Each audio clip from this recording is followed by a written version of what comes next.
What's going on, fam? This your main man, Casey Field, King Self for Life Wrestler Takes, here to talk about my honest thoughts about freaking AEW Dynamite.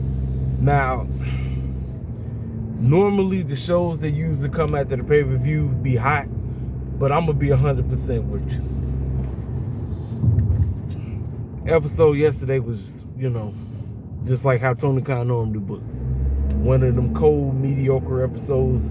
You might get a couple of good things. I know obviously everybody's talking about the segment of him getting basically beat down by Jack Perry, the Young Bucks, and Okada. That's all everybody's talking about. And I understand that the draft is today. So him selling the injury will basically make the segment. Let's talk about it. We got our first black AEW World Champion, Swerve Strickland. Major priority probably would have been to have him, I don't know, cut a promo or something. Some type of celebration. Heck, you didn't even have to do it in front of the audience. What you could have done, you could have had like some kind of video package or something, letting everybody know what Swerve's emotion, how he feels, what he's going on, and then reveal who he's going to wrestle, quote unquote, later on tonight. Instead of just basically making the match out of nowhere against, don't get me wrong, yes, he's the TV champion, but dude ain't won nothing since last year. And I'm like, I don't know why Tony Khan always booking champion versus champion. And it really doesn't make sense to me. It doesn't. But it is what it is on that. Trent Beretta and them really, and guess, yeah. And OC. Now it's funny. It's funny. I say this all the time. Dynamite is garbage when who opens the show? But I say it in a wrestling standpoint. In other words, when he's opening the show in a wrestling match, 9 times out of 10, Dynamite ain't that good. And that opening segment, I probably would have did that in the middle of the show. Real talk.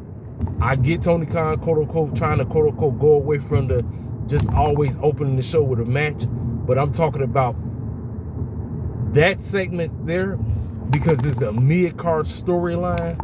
I would have put that in the middle of the show. And like I said, I would have probably had some type of video celebration of Swerve, basically confronting the fans and telling the fans, yo, thank you. Listen, I'm proud of the fans say you deserve it. Something. But in a way, Tony Khan kind of dwindled your first black AEW champion. Let's call it for what it is, man. I'm not finna be sit up here because I know a lot of people is going off, they're going crazy. I'm like this. Now, did he plant the seeds of where we're going to Wembley? Absolutely. Who in the world is Kyle Fletcher connected with? Obviously, it's Will Ospreay. So the seeds have been planted. If people are not peeping the game, then I don't know what. But the seeds are planted for who Swerve is going to face at freaking Wembley. It's already like it's set in stone. You know who Swerve is going against at Wembley. It's already done. They told you without telling you what's about to happen. So now the question you have to ask yourself is, who the heck is Swerve going against at Double or Nothing? I don't know. You got 3 people that he could potentially go against. He could go against Christian when he gets back. He could go against Hangman when he gets back. Or if Adam Cole is clear, you can go against Adam Cole. I don't know. I really don't know right now. I don't know. But I wish what Tony Khan could have done, he could have planted some seeds and letting you know who Swerve would have been going against. Like the matchup between him and Kyle Fletcher, it was all right. You know what I'm saying? Swerve was selling the most of the time with messed up ankle or whatever. But I would have planted seeds on who Swerve is facing at Double or Nothing. That's what I would have done. Basically, so people can say, okay, now I know. Because obviously we got 2 matches already set up for Double or Nothing. Obviously Mercedes and Willow, which I thought that talking segment, let me tell y'all something. Mercedes going heel mode, a lot of people say they prefer Mercedes as a heel. Well, it looks like you get ready to get it. Because everything she said, everything Willow said, you had Stokely and Chris Statlander standing right there. There's some kind of connection going on that we don't really see what's going on, but it's sitting right there, ladies and gentlemen. I don't know if Stokely and Mercedes and Chris is working behind Willow's back. I don't know. But I'm telling you right now, they're telling you without telling you. That's all I'm going to say about that.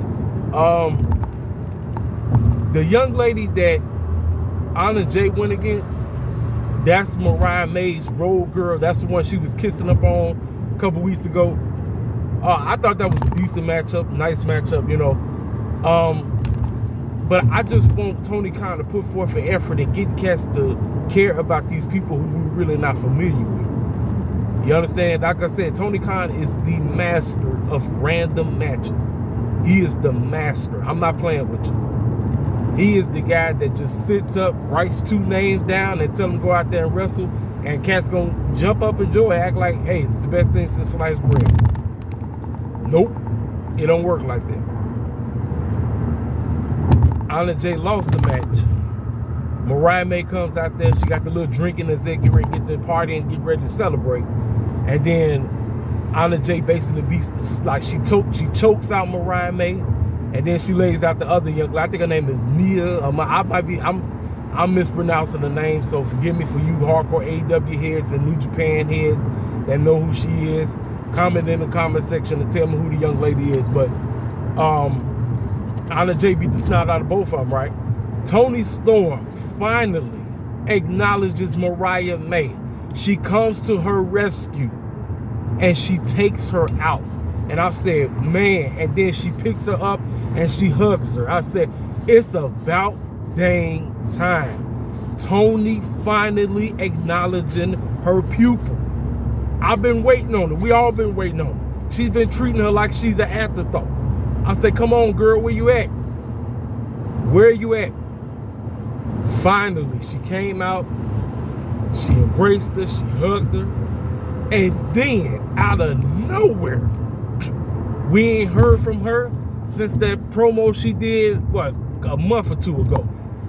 Serena Deeb has come out of nowhere and declared herself the #1 contender for the freaking AEW Women's Championship. Now, ladies and gentlemen, Serena Deeb and Tony, sign me up, because I know that match gonna slap. I know it's gonna slap. I know it is. So, people be talking about the ranking system and all that stuff. I don't know what position Serena Deeb was in. I don't know. But as of right now, it look like she's gonna be the #1 contender for going into freaking Double or Nothing. I'm like this. Give Serena some wins. Let's start beating a couple of other young ladies there. Start beating the snot out of them or whatever. And then build her up when she start getting into the ranking system. And set the match up going into a doggone Double or Nothing.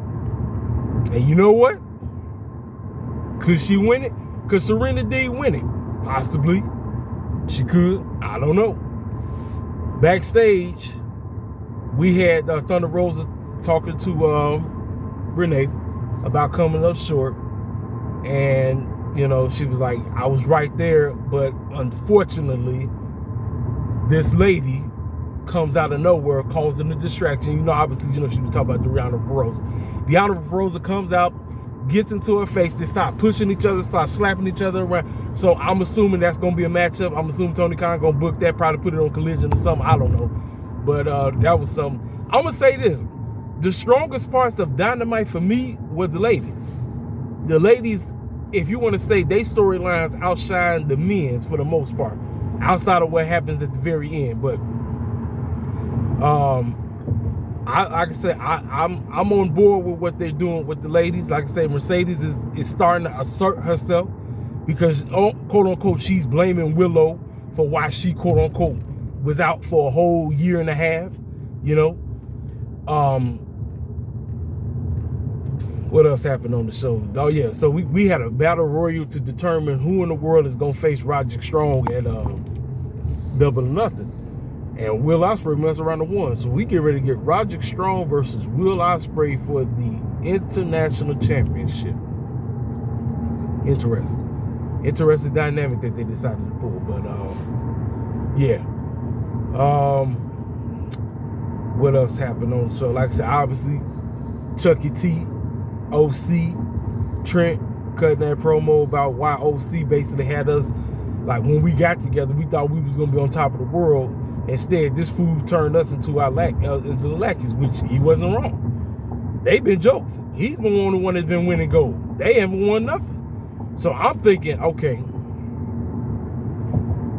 How about we have Chucky T and Trent Beretta, quote unquote, go heel together and be a heel tag team? You know what I'm saying? Nope. Trent Beretta thought Chucky T was going to, quote unquote, get down with him. He said, no, nope. And Mason started beating the brakes off him. So apparently he ain't cleared to wrestle. But they're going to have a doggone parking lot brawl. Now, they last I checked, remember the best parking lot brawl match was them and LAX, Proud and Powerful. Now it's just the two of them going at it.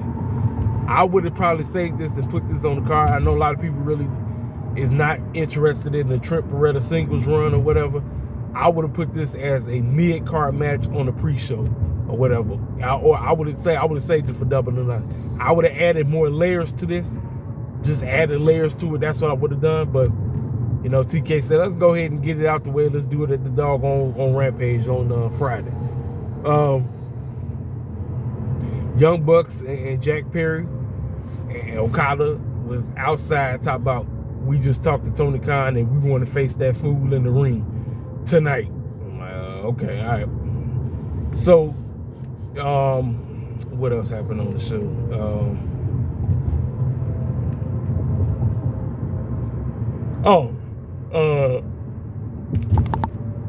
Moxley and Will Ospreay. Now, let me tell y'all something. I think Will Ospreay is hurt. I mean, not Will Ospreay. Will Hobbs, I think he messed his knee up. Said it was a non-contact situation. So I think Will Hobbs is going to be off TV for a while. They said he couldn't even put no pressure on his knee. So he out the picture. What I wouldn't have done this matchup, I really wouldn't. I actually would have saved this for freaking Collision. Because you already got Willow celebrating her situation. You got Swerve who whatever they trying to do is for. I feel like you bringing on the doggone New Japan Championship, which is a championship that's not on your company, is overshadowing the championships that you already got. I'm like, didn't nobody tell Moxley to go over to New Japan and win the World Championship? Didn't nobody tell him to go do that? He decided to go do that. This is one of the major problems why Tony Khan and them has oversaturated their company with so many freaking championships, because every single one of them feel the same. And they shouldn't be like that.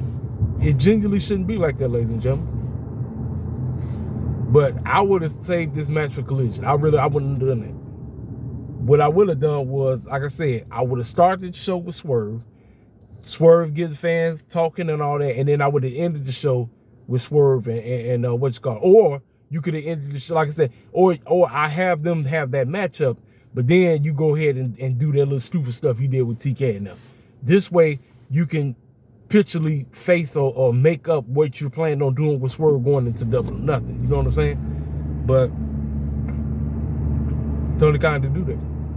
However, with the situation that happened, Jack Perry called that man out, had him in the ring, and he said that he wanted to get his job back. So you know the typical Tony Khan, standing out there looking like a straight up goof, looking like a geek out this world, just looking goofy as possible. Hugs the man. Jack Perry with the straight smug on his face. Shakes his hand, does the little dumb man point, and then he takes something and he hits him in the midsection. So now the Young Bucks and Okada come out there and they like, hey, what you doing, man? It's the boss. But you know, and then they look like they picked him up and they look like they was about to V-trigger that man.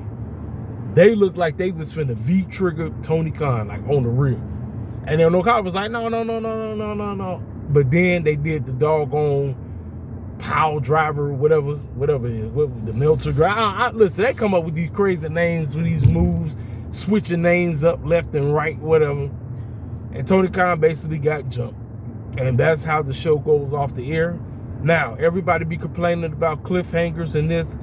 It's about things being executed. I thought Tony Khan could have done a better job of selling it. So after he got jumped, everybody in the locker room comes out, including Shad Khan, his father. He came out there playing it off as if the thing was real. And I know a lot of people was like making memes talk about, is this what I'm giving this fool his money for this crap? Listen, y'all, Tony Khan got plenty of money. I don't know where y'all be getting this clown foolishness that he just using daddy's money, all this crap. Y'all just using that because y'all can't stand the man. That's all it is. I'm going to say this foolishness right here. Listen to me. Tonight is the start of the NFL draft. If Tony Khan ain't selling this situation, if he ain't selling it, the whole thing was a failure, if you ask me. But if he has on a freaking neck brace and he's selling the mess out of it, then I'm going to say the segment was a win. That's just my honest take. I know some of y'all don't care because y'all just look, all y'all know how to do is just hate on anything. Y'all don't give a crap what AEW does. They can do something great, you hate on. They can do something stupid, you hate. It don't matter. But, oh my goodness, y'all. Oh, that was almost an accident right there. That is crazy. Yep, police officer. Yep, police officer. Yep, that was almost an accident. Sorry about that, y'all. Y'all just saw an accident almost just happened right in front of me. Y'all see, I'm not editing that out, so y'all go see it on the clip. Everything, I know, and I know a lot of people say he just trying to be like, listen, man, look. I know Tony Khan went against his word because several years ago, when AEW first started talking about some, no, I don't want to be an on-screen TV person. And listen, I understand why he say that, because Tony Khan, just the way how he approaches things and how he talk on the mic, he just got that I just stay in the back whole persona, you know. But with them doing this situation, a lot of people saying that he's overshadowed and he's quote unquote Barry Swerve and all of this. And I'm gonna say, to a point, y'all got a point. Like I said, I wouldn't have done what they've done. I would have had Swerve do it. Listen. Do a video talking to the fans and thanking the fans or whatever, you know, and then go from there. And then you set up the situation with the matchup. That's why I don't like matches, just random matches, just being I don't like that. Because to me, that it doesn't add to nothing. It really doesn't. It genuinely does not add to anything, ladies and gentlemen. You know. At the end of the day, Dynamite is Dynamite. Tony Khan is Tony Khan. I mean, you can only get so much and only want so much from somebody to do the right thing. But if cat's gonna be sitting up there clowning and doing all this stupid stuff and not giving a dang, then you know what's the point? You understand what I'm saying? But all I care about is if anybody gonna watch the draft, you tell me, you let me know if that man is wearing the doggone neck brace at the doggone NFL draft. That's all that matters to me. But anyway, ladies and gentlemen, I'm at work.